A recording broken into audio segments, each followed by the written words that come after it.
Welcome to the Yo-11 podcast. Yo-11 podcast, mostly Vegas, no BS, casino experience, and more. Michael Traeger is a casino and travel loyalty expert who also helps people turn their travel dreams into reality. And now your host, Michael Traeger. How's it going, Michael? Good. Sometimes he also moves his microphone and makes funny sounds. Yeah, it happens. You know, it's just how it is. But speaking of how it is, it occurred to me today, Mr. Traeger, Michael, happy Yes. 1 year anniversary of us working together. It was a year ago today that we had our initial conversation about starting this podcast, and us working together on it. And I was looking through my calendar, and I was like, "Hey, I think it's close to a year now." And I looked, and sure enough, it is. Today was when we had that conversation. Oh my God. Happy 1 year anniversary. Don't we have any special sound effects? No, Fireworks. No, we don't. Ding, ding. No, and that was crazy. And we came up with the whole idea, Yo-11 minutes, which became Yo-11 podcast because I'm shitty at 9 minutes and 11 minutes. So we've decided to remove minutes from it. But I thought it was a great concept. I still think it does. It's been a wild ride. Really enjoying it. I honestly, when you mentioned that to me a few minutes ago that it was 1 year, I was like, what? 1 year? But that's right. It was a few weeks before ZorkFest that we started it. Yep. If I remember. Last year's ZorkFest was in October. This year, for those who don't know, ZorkFest is November 1st to November 3rd. I'm going to ask you now to go to the website, ZorkFest, that's ZorkFest.com, and look over our amazing schedule and everything. Navigation's at the top. Really good stuff happening. Really great program. Really proud of it. And that's all. I'm not gonna pimp ZorkFest again until another week from now. But I will say that you should come join us in Las Vegas because it's going to be a hootin' great, amazing time. And casino loyalty, travel loyalty, gambling, Jack Daniels, you name it, it's going to be there. All right. Sounds like a good time. Yep. I'll be there as well. Looking forward to it. We got a lot of people coming on board. It's going to be Podcasters After Dark. We have a lot of guest speakers. LVA, Anthony Curtis is going to be there. Ben, I don't want to mispronounce his last name. I'm not good at it. Coleman Cole. Right. And amongst others, everything is right there on the ZorkFest website. So everybody head over to ZorkFest.com. And if you have not reserved a ticket, you want to do that. They're going. So be sure to go to ZorkFest.com and book your ticket. Act now. It is a travel and casino and miles loyalty conference that's more than just a conference. That's the way I like to say it. And not to mention all those awesome add-ons that got going on. There's a Sinatra dinner. There is the dice lab. Was it coffee dice lab? There's a blackjack lab or something. What is it? What are the labs? Well, the labs aren't add-ons, but there is actual play. There's actually a coffee dice game, and there's going to be a baccarat game on Sunday, which you can view because the games are sold out already. We're going to have labs for dice. So we're going to have labs in which we have experts like Anthony Curtis, Josh Duffy, Mark Duval, Dr. Mike from You Can Bet on That are going to be teaching you how to play dice. We're going to be talking about playing dice, playing blackjack. We're going to be talking about strategies. We're going to be talking about comps. A lot of people have asked about that. And that's going to be on the fringes of the conference because that's an additional extra added thing that we added to the conference. Also on Sunday, we have an amazing extra masterclass. This masterclass is not just for experts. It's not just for beginners. It's a Miles and Points small group thing. It's almost sold out. It's getting very close. It's going to be a small group of people where you're going to be able to go even deeper into some of the travel. That's travel loyalty and Miles and Points. And it's something that would be like it would take 50 hours of your life to research these things, and you're going to knock that shit off in an afternoon. Check that out on the add-ons. It's Ben of Ben's Big Deal and Julia of GeoBreeze. You should follow them both on Instagram. Really good stuff, really good presenters, but more so than anything, they're really good teachers. So check all that out. ZorkFest this year it's absolutely going to be a pleaser. So that's all I got for you on that for now. And we will talk about it some more, probably on one more episode at least. At least one more episode. I mean, yeah, at least one more episode for sure. Because it's November 1st to 3rd, and we're towards the end of September now. So yeah, it's going to get a couple more mentions, no doubt. Okay, so got an interesting tease for us today, sir. Is that correct? We have an interesting tease. All right, let's get on with the tease.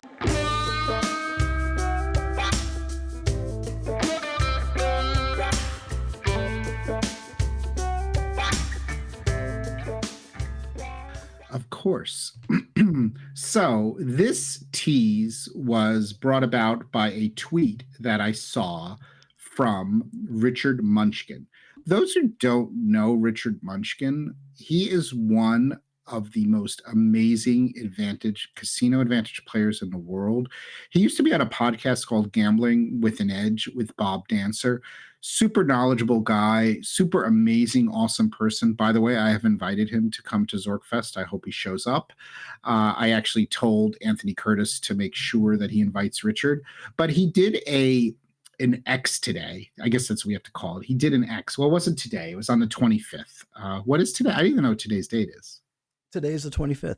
So it was today. Oh, yep. He did an X today. Okay. If you're listening this today, but if you're not, it was on the 25th.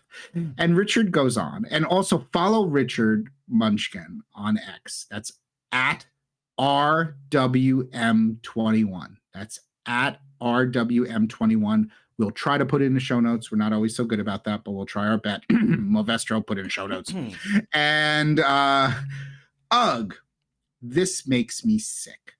Of course, the industry gets to speak its piece to the regulators, but not the players, i.e., the industry is bitching to the regulators, the casino regulators, but the players have no say. How often have people been told you have been 86th here when they haven't? In other words, how often have people been told you were kicked out of this casino when you really weren't supposed to be kicked out? Another way casinos will steal players' money. And this is based on an article that we will also link to in the show notes, but is linked to from the tweet from CDC Gaming Reports, which is called Banned Gamblers Can't Claim Jackpots Under the Nevada Proposal. And Buck Wargo goes on to say that gamblers banned from a Nevada casino won't get paid after hitting a jackpot at the property if Nevada regulators have their way. Now, let me explain something to you, and this is very important to understand. This is similar or parallel to the situation if you have underage gambling.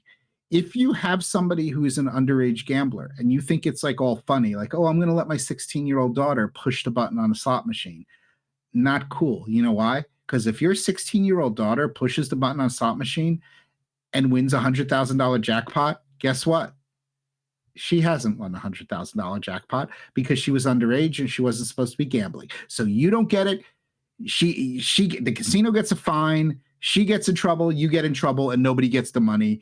And you're going to be the biggest, saddest person in the world missing that jackpot. But anyway, just to remind you of that. So not a good idea to do underage gambling, because if you ever hit those jackpots, because remember, when you hit a big jackpot like that, you have to show ID, and they want to see ID for the person who hit the button.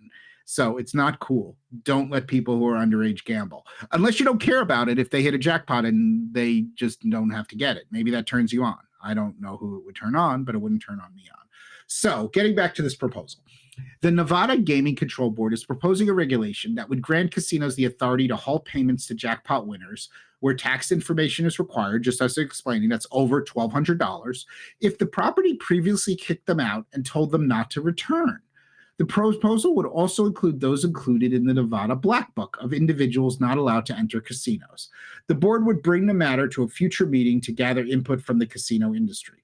The board discussion comes nearly 1 year after a split vote upheld the existing policy that required the Casablanca Resort in Mesquite to pay $20.45 to a slot player banned from the property.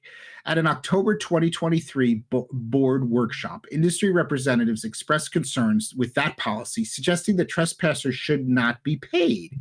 Since that workshop, staff have been crafting a regulation to address the concern. The proposal would preclude casinos from repaying any losses prior to hitting a jackpot, though the wager that wins the jackpot would need to be repaid. What that means is they're saying, if you put $5 in a slot machine and hit a $100,000 jackpot, they're going to say, fuck you, Movestro, you don't get the jackpot. But by the way, here's your $5.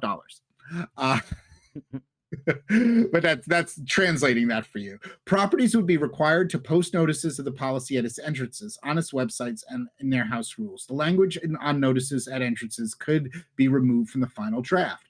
Patrons would still have to have a remedy for getting paid through a civil court process.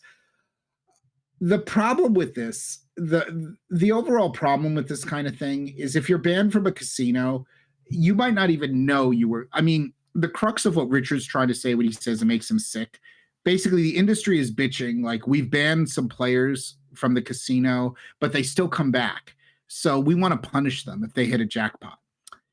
The problem is they haven't looked at the other side of it. You see, because what could happen, and you could have a night, for example, that you've got this guy named Movestro. And Movestro's a little lit. He's running around the casino with his champagne. He's got his caviar in his other hand. He's, eating caviar out of the caviar bowl. He's drinking champagne. He's really drunk. He's really crazy.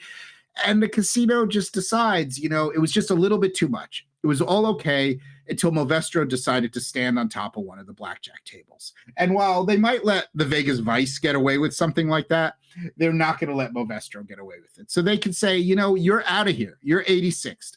Our casino, like, you're too much for us. You're 86th. I mean, you could be 86 for that reason. You could be 86 because they think you're an advantage player. And 86 means kicked out of the casino. You can look up the phraseology of it. That'd be an interesting episode. So the problem is this happens to Movestro. He's really drunk. They read him a trespass. They said he's banned from the casino. But the thing is, it didn't really register with him. So, a couple years go by and Movestro goes back into that casino again because Michael wants to go to dinner there. And Movestro says, I've got $40 in my pocket. I'm going to go put it in the slot machine. So Movestro puts the $40 in the slot machine. Holy shit, he hits a signer. He hits a hand pay for $10,382. Lucky Movestro. How did that shit happen?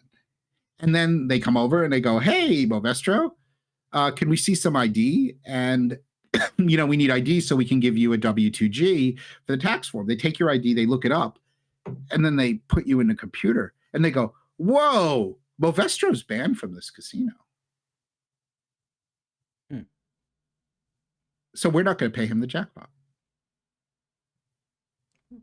Listen, there's no such thing as too much caviar, casino people. So but anyway, I'm giving you an example, a made-up example. But the problem here is there are many situations where players might not even know they were banned from a casino. So in this instance, Movestro was kicked out because of his hoity-toity bougie caviar ways. And he didn't even realize he's 86 from this casino. Maybe another instance is a player that he was playing blackjack really, really well. And after that player left, they didn't give him a formal trespass, but they decided to 86 him or ban him in their computer. So it's just like, as Richard Munchkin says, how often have people been told they've been 86 when they haven't?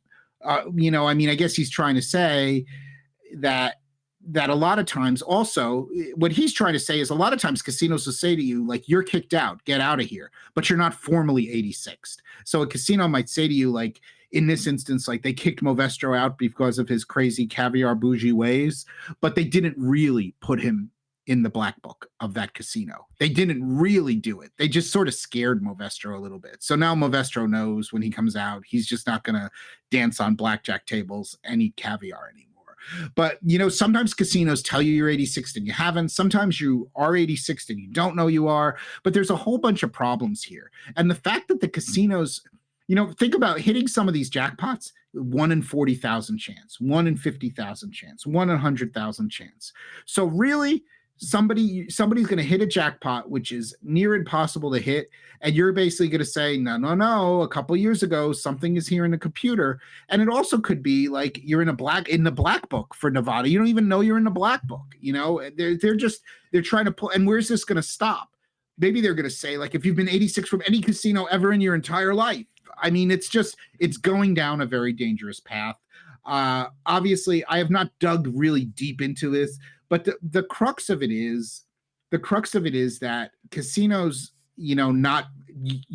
casinos are using this, want to use any excuse they can not to pay a jackpot. And when you consider the odds are in the favor of the casinos are always winning. The fact that they're trying to use an excuse not to pay out a jackpot, which in many cases is so hard to get, is really not very nice. It should make you sick, as Richard Munchkin says. And it's literally a way for casinos to steal the players' money. And he's right about that. So hopefully this won't happen, but don't hold your breath. That's interesting. Well, I would just like to say, I will not dance upon a blackjack table, but I will eat caviar, damn it. And that's just how it's going to be. I will die on the hill of Caspi caviar, and that's a perfectly fine hill to die on. But even if so, let's say is if you get kicked out of one casino, you're 86 from one casino, right? It's kind of scary to think that, let's say I'm walking through, God forbid, Aztec in casino, and there's a bit of a confrontation there because I have to defend myself. Because if you ever find yourself in a situation where you have to defend yourself, it's going to be at Aztec in casino. Anyways, I could get 86 from like Venetian because of something that went down at like Aztec Inn, like, or is it more in the family of properties? Because that's the problem. The exact words are, the proposal would also include those included in Nevada Black Book of individuals not to allow to enter casinos in the state. So if you did whatever you did wrong at, what's this casino? Aztec Inn Casino. I did nothing wrong, but I could see myself in a situation. But whatever you did there, if they decided to 86 you and put you in the Nevada Black Book, which means that basically you should not be allowed into any casino, or you're in the Black Book, which means that Black Book says that no to Movestro. And basically you go into the Venetian sometime and hit a jackpot, the Venetian could say, well, he's never had a problem in the Venetian. Movestro is always well behaved when he eats caviar at the Venetian. But guess what? When we ran his name to do the W2G, his name popped up in the Black Book, and that's Movestro. And I'm sorry, he was very well behaved last night with Michael when he was eating caviar, but he's in the Black Book. And since he's in the Black Book, for his crazy caviar ways somewhere else, or his crazy shenanigans somewhere else, we're just going to use it as an excuse not to pay him. So we're going to say, hey, Movestro, we love you. I mean, like, you're cute and all, but you know what? We don't want to pay you this $10,000 jackpot because you're in the Black Book. And Nevada Gaming Control says if you're in the Black Book, we don't need to pay you. And since we're a casino and we like our money, we don't have to pay you because that's the way the law is. So that's what they're trying to do with this. And that's a really bad thing. That's horrible, man. I mean, the house already has an edge, but this is just a bit much. Yeah. And I think we described it. Like I said, I didn't dig deep into it, but I thought this was an important enough thing coming on. So, I mean, I think I should do, hopefully there'll be some revolt, but unfortunately, the casinos are listening. The Nevada Gaming Control Board is listening to the casinos, but it isn't necessarily getting the counterpoint from the players of like why this could be, like the counterpoint we were giving you of why this is a really bad idea. So let's hope this regulation doesn't go through because honestly, this would be one more thing that's bad for players. Just like lots of things are bad for players, like 6-5 blackjack and bad video poker tables. This is just another thing that's on the list that's bad for players. All right, that's a lot of useful info right there. I will try not to get myself into a confrontation at Aztec Casino. It's a horrible place, man. Right. It's just so horrible. It's just so shady. Anyways, before we get going, is there anything on your mind that you would like to share or anything you want to bring up? That's all. If you enjoy what we're doing, we would love for you to subscribe. But even more so, if you enjoy what we're doing, share our episodes on social media. Share the YouTube link, share the Spotify link, or just tell us what you think on X or anywhere on social media. Join the Travel Zork, ZorkCast, Yo-11 Facebook group. We want to hear from you. We want to know the content that you want to hear about. And that's it. That's a wrap for today. All right, and that's going to do it for this episode. Luxury travel booking, travelzork.travel. Visit travelzork.travel today to plan your next amazing vacation, and be sure to join us on social media. You can find us easily. All social platforms are at TravelZork. We'll see you next time.